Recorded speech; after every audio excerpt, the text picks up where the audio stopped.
అదే RTV app వార్తల్ని క్షణాల్లో చదివే అవకాశం ఉంటుంది. ఒక న్యూస్ పేపర్, ఒక టెలివిజన్ ఛానల్ మీ చేతుల్లో ఎప్పుడూ ఉంటాయి. రాష్ట్రంలో జరుగుతున్న డైవర్షన్ పాలిటిక్స్ అన్నింటినీ కూడా ఇందాక మిత్రులు తాత మధుసూదన్ గారు చెప్పినట్లు మీరిచ్చిన హామీలను నెరవేర్చలేక మళ్ళీ ప్రజల దగ్గరకు వచ్చి ఓట్లాడటానికి ముఖం లేక రాష్ట్రంలో కొన్ని ఎజెండాలతోనే డైవర్షన్ పాలిటిక్స్, అట్లనే జిల్లాలో కొన్ని ఎజెండాలతోనే డైవర్షన్ పాలిటిక్స్, లేదా కొన్ని పత్రికల్లోనో లేదా కొన్ని మరి అనుకూలమైన ఛానళ్లలోనో లేదా కొంతమంది యూట్యూబ్ ఛానల్లోనో లేకపోతే మరి కొన్ని పత్రికల్లోనో రాపించి దాని మీద వాళ్ళ అనుయాయులు కొంతమంది ఉంటారు. ఆ అనుయాయులతోని ప్రెస్ మీట్లు పెట్టించి డామ్డమాల్ డుస్కని ఎగరాల, వాడెంత వీడెంత అదెంత ఇదెంత మేము కోసేస్తాం రాసేస్తామని చెప్పనాలి. నేను ఒక్క విషయం అడుగుతా ఉన్నా, ఎవరైతే ఈ రోజున ఈ ఆరోపణలు చేస్తున్నారో గతంలో ఇదే బీఆర్ఎస్ పార్టీలో ఉన్నారు, బీఆర్ఎస్ పార్టీలో మంత్రులకు కూడా పనిచేశారు. తెలంగాణ ఉద్యమంలో లేదా కేసీఆర్ గారి కష్టకాలంలో మీ పాత్రలు లేకపోయినా కూడా బీఆర్ఎస్ అధికారంలో మాత్రం భాగం పంచుకున్నారు. కానీ ఇవాళ సరే అవసరాల రీత్యా అవకాశాలు మీకు రావడం కోసం అని చెప్పి మీరు కేసీఆర్ గారితో విభేదించి వెళ్ళి ఉండవచ్చు కాక, నేను అడుగుతున్న పాయింట్ స్ట్రైట్ అవే, ఎందుకంటే వాళ్ళు రాపిచ్చింది ఇండైరెక్ట్గా రాపిస్తారు, ఆరోపణ డైరెక్ట్ చేస్తారు, సుపారీలు ఇచ్చినవంటారు. నిజంగా అసలు సుపారీలు ఇచ్చే కల్చరేనా మనది? మన జిల్లాకు కానీ మన రాష్ట్రానికి కానీ ఉందా? మనం ఏమన్నా బీఆరా లేకపోతే ఇంకేదన్నా రాయలసీమనా? ఎప్పుడైనా ఉన్నదా?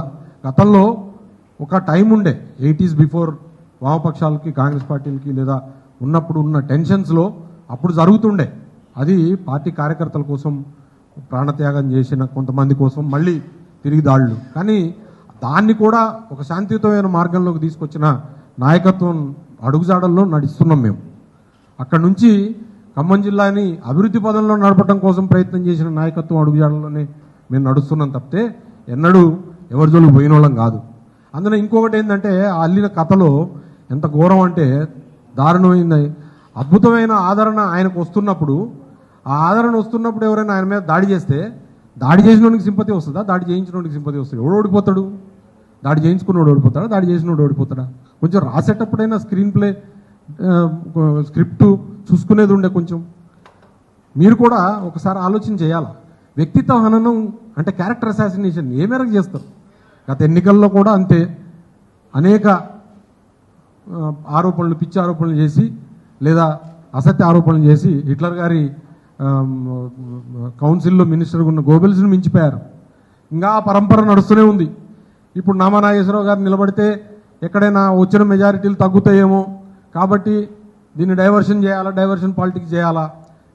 ఇప్పుడు పార్లమెంట్ ఎలక్షన్లు వచ్చినాయి కదా, నిజంగానే మీరు 4.5 నెలలు మీరు అధికారంలో ఉన్నారు కదా, ఇప్పుడు పార్లమెంట్ ఎలక్షన్లు వచ్చి నోటిఫికేషన్ వస్తే ఇప్పుడు ఈ కొత్త స్క్రీన్ ప్లేని కొత్త స్క్రిప్ట్ని బయటికి తీశారంటే దానికి కారణం పార్లమెంట్ ఎలక్షన్స్ని డైవర్ట్ చేయాలా, లేకపోతే పార్లమెంట్ ఎలక్షన్స్లో ఉన్న ఇష్యూస్ని డైవర్ట్ చేయాలా. మీరు ఇచ్చిన వాగ్దానాలని ప్రజలు ఎక్కడ మరి సీరియస్గా తీసుకొని మిమ్మల్ని రానియరని చెప్పి ఈ రకమైన డైవర్షన్ పాలిటిక్స్ నేను డిమాండ్ చేస్తూ ఉన్నా. ఎందుకంటే ఆరోపణ నా మీద చేశారు కాబట్టి నేను డిమాండ్ చేస్తూ ఉన్నా. ఈ జిల్లాలోనే 3 మంత్రులు ఉన్నారు, అనేక రకాల కథనాలు చెప్తా ఉన్నారు. ఇప్పుడు పార్లమెంటు టికెట్ కోసం కూడా 3 కుటుంబాలు కూడా పోటీ పడతా ఉన్నాయి. మరి మీలో మీకేమైనా సమస్యలు ఉన్నాయేమో ఒకసారి చూసుకోవాల్సిన అవసరం ఉంది. ఒకసారి మీలో మీకేమన్నా కక్షల కార్పణ్యాలు ఉన్నాయేమో చూసుకోండి. మేమైతే ఆ రకమైన రాజకీయాలు చేయలేదు. ఒకవేళ మీకేమన్నా నిజంగానే కనుక దమ్ము ధైర్యం ఉంటే నేను డిమాండ్ చేస్తూ ఉన్నా, మీరు పూర్తి విచారణ చేయండి, మీరు నిరూపించండి. మేము సవాల్ చేస్తూ ఉన్నాం, మేము దేనికైనా సిద్ధం. అది కాదంటే ఒకవేళ మీతో చేత కాకపోతే మీ బడేబాయ్ ఉన్నాడు పైన, బడేబాయ్తో చెప్పి సిబిఐ ఎంక్వైరీ కూడా ఎంచుకోండి. కానీ వ్యక్తిత్వ హననం, క్యారెక్టర్ అసాసినేషన్ కరెక్ట్ కాదు. ఇది ముసుగు వీరులు కొంతమంది ఉన్నారు. ఆ ధీరులు ఎవరైతే ఉన్నారో ముసుగు వీరులు సరే ఎప్పుడొకప్పుడు ముసుగులు తొలుగుతాయి. అంత ఎల్లకాలం ఈ ముసుగు రాజకీయమే నడవదు. తప్పకుండా ప్రజలు మరి వాస్తవాలు గమనిస్తున్నారు. ఇప్పుడు లేని కరెంటు కోసం ప్రశ్నిస్తారు, లేని మంచినీళ్ళ కోసం ప్రశ్నిస్తారని చెప్పి ఆగిపోయిన అభివృద్ధి గురించి ప్రశ్నిస్తారని, లేదా కల్లాల్లో ఒడ్లు కొనలేదని చెప్పి రైతుల నుంచి వ్యతిరేకత వస్తుందని, ఇస్తానన్న బోనస్ 500ని వాయిదా పెట్టి వచ్చే ఖరీఫ్కు మార్చినందుకు మరి వ్యతిరేకత వస్తుందని, లేదా రైతు రుణమాఫీ డిసెంబర్ 9న చేస్తానన్న దాన్ని మళ్ళీ ఆగస్టు 15 మార్చి దాని నుంచి మళ్ళీ ఎడిపోతారని మరి రైతాంగం ఆందోళనలో ఉంది. మీరు ఇస్తానన్న 15,000 రైతు బంధు రైతు కాదు, కౌలు రైతుకు లేదు, అసలు రైతుకు లేదు, లేదా రైతు కూలికి ఆయంత లేదు. మీరు చేస్తానన్న 12 లక్షలు దళితులకు ఇస్తానన్నది మేము ఇచ్చిన 10 లక్షలు కూడా కలెక్టర్ల అకౌంట్లో వేస్తే వాటిని కూడా వెనక్కి స్వీప్ బ్యాక్ వేసారు. దళితులు ప్రశ్నిస్తారేమో అని భయం ఉంది మీకు. నిరుద్యోగ భృతి ఇస్తామని చెప్పి యూత్ డిక్లరేషన్ పెట్టి సాక్షాత్తు మరి ప్రియాంక గాంధీ గారితో చెప్పించి లేదు ఇప్పుడు తూచంటారు. సో తలా ఒక రకంగా మాట్లాడుతూ గందరగోళంలో ఉన్న ఈ ప్రభుత్వం ఇప్పుడు ఓట్లు అడగటం కోసం ఫేస్ లేక కొత్త మరి స్క్రీన్ ప్లేలు కొత్త స్క్రిప్టులతో వస్తూ ఉన్నారు.